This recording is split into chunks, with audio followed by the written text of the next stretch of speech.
पंडित जी ने गीता ज्ञान ब्लॉग जब से लिखना शुरू किया, उनके जीवन में बहुत सारे बदलाव आए हैं। हर बदलाव अच्छा हो ये जरूरी नहीं, लेकिन उनके साथ इस मामले में लगभग सारे बदलाव अच्छे ही हुए हैं। वैसे तो उन्हें बचपन से ही गीता में गहरी दिलचस्पी थी, लेकिन जब से ब्लॉग पर लिखना शुरू किया तब से असल जिंदगी में इसके प्रयोग को लेकर उन्हें बहुत कुछ सीखने को मिला है, जो कि आप और हम कुकू एफएम पर यहाँ सुन रहे हैं। लेकिन जैसे एक सर्जन जब बीमार होता है तब अपना ऑपरेशन खुद नहीं कर पाता, नाई अपने बाल खुद नहीं काट पाता, और इससे भी सटीक एक और कहावत कि घर की मुर्गी दाल बराबर होती है, लगभग यही हाल पंडित जी के घर का है। उनकी पत्नी के अलावा उनके घर में 2 बेटे हैं जो अच्छे खासे पढ़े लिखे, समझदार और अच्छी नौकरियों पर हैं। लेकिन जब बात पिता के अनुभव सुनने और उनकी सलाह मानने पर आती है तब इन्हीं बेटों को अपने पिता की सोच पुराने जमाने की लगने लगती है। एक समय ऐसा आया जब पंडित जी को लगने लगा कि उनके बच्चों को न सिर्फ गीता के ज्ञान जानने बल्कि अपनी जिंदगी में उतारने की भी सख्त जरूरत है। बात साल 2020 की है, वही साल जब कोरोना महामारी ने पूरी दुनिया को अपने घातक पंजों में जकड़ लिया। पूरी दुनिया इसके डंक से कराह रही थी, क्या अमीर क्या गरीब, हर देश हर व्यक्ति इसके खौफ तले जी रहा था। ऐसा भयानक मंजर शायद हर किसी ने पहली बार देखा था। जो बीमार थे उन्हें बीमारी ने तबाह किया, जो बीमारी से बच भी गए उनके रोजगार खतरे में आ गए। लोगों को घरों में सिमट कर काम करना पड़ा और लगभग हर इंसान का मानसिक स्वास्थ्य किसी न किसी हद तक प्रभावित हुआ। यही हाल शास्त्री जी के घर का भी था।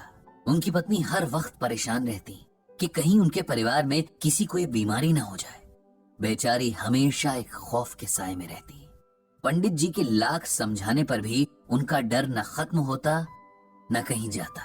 हर वक्त अपने दोनों बच्चों की चिंता में रहती, जो दूर दूसरे शहरों में लॉकडाउन के कारण फंसे हुए थे।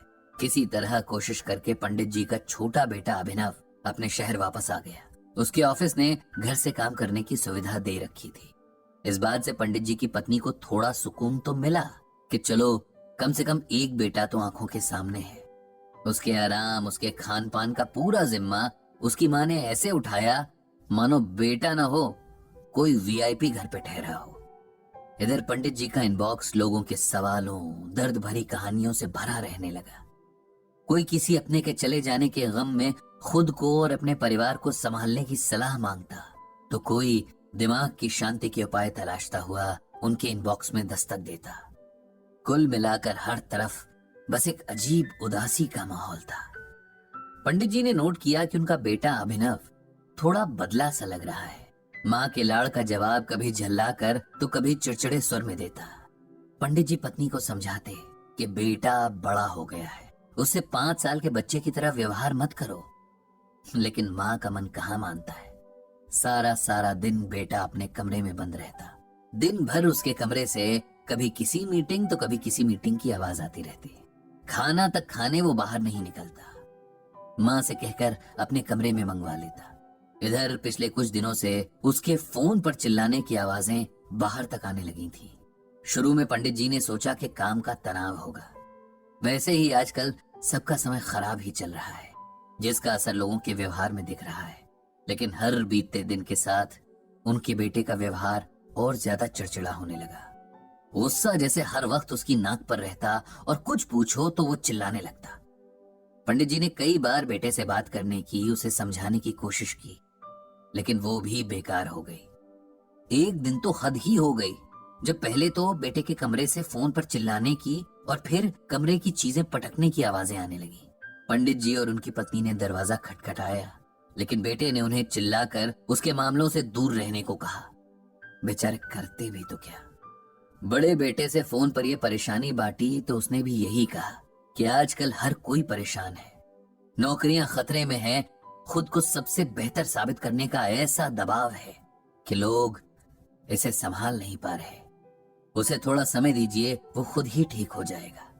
एक रात जब पंडित जी पानी पीने किचन तक आए तो उन्होंने अभिनव के कमरे की लाइट जली देखी। यूं ही झांक कर देखा तो उनका लाडला बेटा घुटनों में सर दिए रो रहा है। उनसे बर्दाश्त नहीं हुआ और वो तुरंत अंदर चले गए।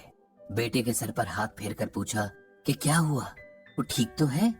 अपने पिता के प्यार से छूने से अभिनव को जाने क्या महसूस हुआ।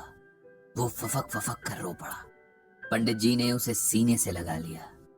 बेटे का ये हाल देखकर उनका कलेजा मुंह को आ गया। थोड़ी देर में सामान्य होकर अभिनव बोला, मेरे गुस्से ने सब खराब कर दिया पापा। पता नहीं मुझे क्या हो गया है। जब भी मेरे नीचे काम करने वालों से छोटी सी गलती हो जाती है, मुझसे बर्दाश्त नहीं होता। मुझे गुस्से के मारे होश ही नहीं रहता और मैं भूल जाता हूँ कि हम सब इंसान हैं। सब बुरे दौर से गुजर रहे हैं। ऐसे में अगर किसी ने जाने अनजाने गलतियां कर भी दी तो उसे नजरअंदाज कर देना चाहिए। आप ही बताओ पापा, मैं क्या करूं? पंडित जी ने बड़े प्यार से अपने बेटे के सर पर हाथ फेरते हुए कहा, अगर तुम सुनना और मानना चाहो तो मैं तुम्हें वो बताता हूं जो भगवान श्री कृष्ण ने अर्जुन से कहा था, और जिसे मानने भर से तुम्हारी ये समस्या अपने आप दूर हो जाएगी। तो सुनोगे? जी पापा, आप बताओ। मैं पूरी कोशिश करूंगा कि आपकी हर बात को समझूं और उसे अमल में लाऊं, अभिनव ने कहा। तब पंडित जी ने श्रीमद् भागवत गीता का ये श्लोक अभिनव को सुनाया। क्रोधात् भवति सम्मोहः, सम्मोहात् स्मृति विभ्रमः, स्मृति भ्रंशात् बुद्धिनाशो, बुद्धिनाशात् प्रणश्यति। ये गीता के दूसरे अध्याय का 63वां श्लोक है, जिसका अर्थ है क्रोध से मनुष्य की मति यानी बुद्धि मारी जाती है। मतलब वो मूढ़ हो जाती है, धीमी हो जाती है। इससे याददाश्त नष्ट हो जाती है। याददाश्त नष्ट हो जाने से मनुष्य की बुद्धि नष्ट हो जाती है, और बुद्धि का नाश हो जाने पर मनुष्य खुद अपना ही नाश कर बैठता है।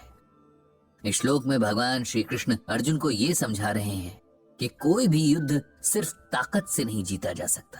आपको अपनी इंद्रियों को भी अपने नियंत्रण में रखना सीखना होगा, वरना आपको हराने के लिए बाहरी दुश्मनों की कोई जरूरत नहीं पड़ेगी। आप खुद के ही दुश्मन बन जाएंगे। क्रोध यानी गुस्सा इंसान का ऐसा ही एक दुश्मन है, क्योंकि गुस्सा आते ही हम सबसे पहले अच्छे बुरे का विवेक खो देते हैं। सामने कौन है उसके सम्मान की परवाह किए बिना बातें बोलने लग जाते हैं, या कोई ऐसा कदम उठा लेते हैं जिससे हमें पछतावे के सिवाय कुछ और नहीं मिलता।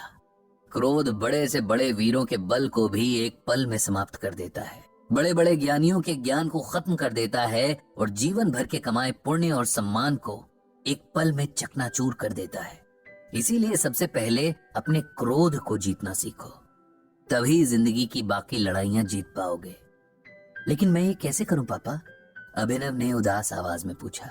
बिल्कुल वैसे जैसे अपने बाकी के काम करते हो, अपने दिमाग को ये मैसेज देकर कि चाहे कुछ भी हो जाए, कैसी भी सिचुएशन हो, अपना आपा नहीं खोना है। दूसरों की जगह खुद को रखकर देखने की आदत बनानी है, और अगर किसी से कुछ ऐसा हो भी जाए जो गलत हो, हमारा नुकसान हुआ हो, तब भी पूरी कोशिश करनी है कि गुस्से के बजाय शांति और धैर्य से अगले को इसका एहसास कराया जाए। पिता की प्यार भरी छुअन और गीता ज्ञान की ठंडी फुहार से अभिनव का मन एकदम शांत हो गया था। वो जानता था कि एक दिन में खुद को नहीं बदल पाएगा, लेकिन गीता के श्लोक और उसके अर्थ के अनुसार अगर हर दिन जीने की कोशिश करे तो शायद एक दिन खुद को पूरी तरह बदलने और एक बेहतर इंसान बनने में कामयाब हो जाएगा। बदले नजरिए की पहली शुरुआत में अभिनव ने अपनी माँ से माफी मांगी, जिसका दिल उसने जाने कितनी बार दुखाया था, और माँ से अपने मन को पूरी तरह कंट्रोल करने का प्रॉमिस किया ताकि वो किसी और का दिल ना दुखाए। पंडित जी ने एक बार फिर भगवान श्री कृष्ण और श्रीमद् भागवत गीता को मन ही मन प्रणाम किया, और हर बार उन्हें सही राह दिखाने का आभार जताया।